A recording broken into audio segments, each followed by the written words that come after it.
Shalom. The Torah this week, Parshat Matot-Masei, is a long double reading as we complete the book of Numbers. Chapter 33 of Numbers lists the stages of the Israelites as they journeyed, as they made their way through to the Promised Land. There are 49 verses, a lot of valuable space for the Torah to give up, just to list stages of their journey in the wilderness. And actually about half of the places listed are not even mentioned anywhere else in the Torah. We have no record of what happened at many of those stops. That's odd. To which our rabbis, though, ask, what's the purpose of this recalling to begin with? The commentator of all commentators, Rashi, offers two very different approaches to looking at this list. One, he says, is that it is in the Torah to demonstrate the love God had for the people of Israel. When he says, think about it.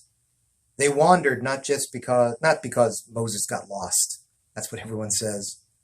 But they wandered because it was an imposed journey decreed by God to punish them for their lack of faith early on.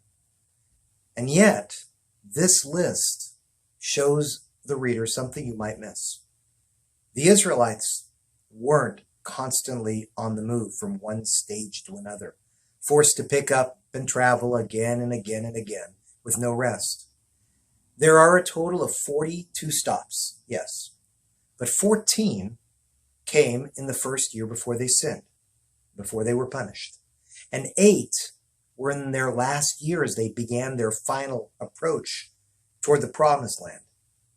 So that means that in the 38 years of exile, if you will, they just moved camp 20 times.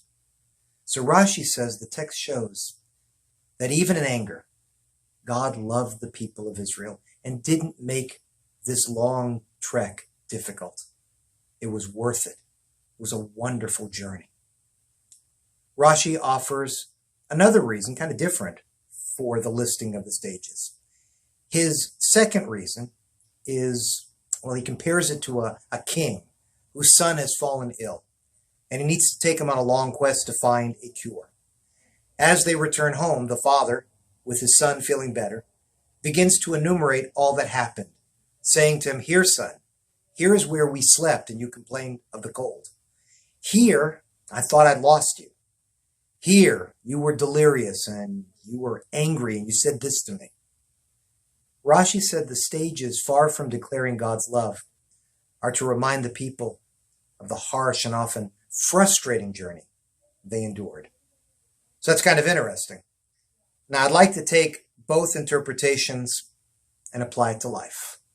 And to do so, I offer you one of my favorite quotes. It's from the 19th century Danish philosopher, theologian, and social critic, Søren Kierkegaard. He says, "Life is lived forward, but can only be understood backwards." Life is lived forward, but can only be understood backwards. My friends, life is a journey for all of us, with a lot of stops on the way. And living a life of meaning, living a life of purpose, has its greatest moments, has its tragic disappointments. Now, there are times when everything falls into place and we feel we're on top of the world. And other times we feel we just want to give up. And that's the human condition. We live life forward, right?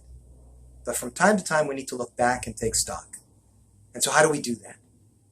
Well, you can look at the past like Rashi's mythical king and remember all the times that frustrated you, all the people along the way that angered you, made your life so miserable, made your journey so difficult. Or you can remember that even the challenges taught you something, and see that life has been a gift from a loving God, where the challenges were not as overwhelming, and the moments of joy will never be forgotten. I kind of believe we're all on a journey through life. And maybe what I want you to take away from this section of the Hebrew Bible is that, like all ancient works, it is reminding us of the importance of zachor, remembering, looking back.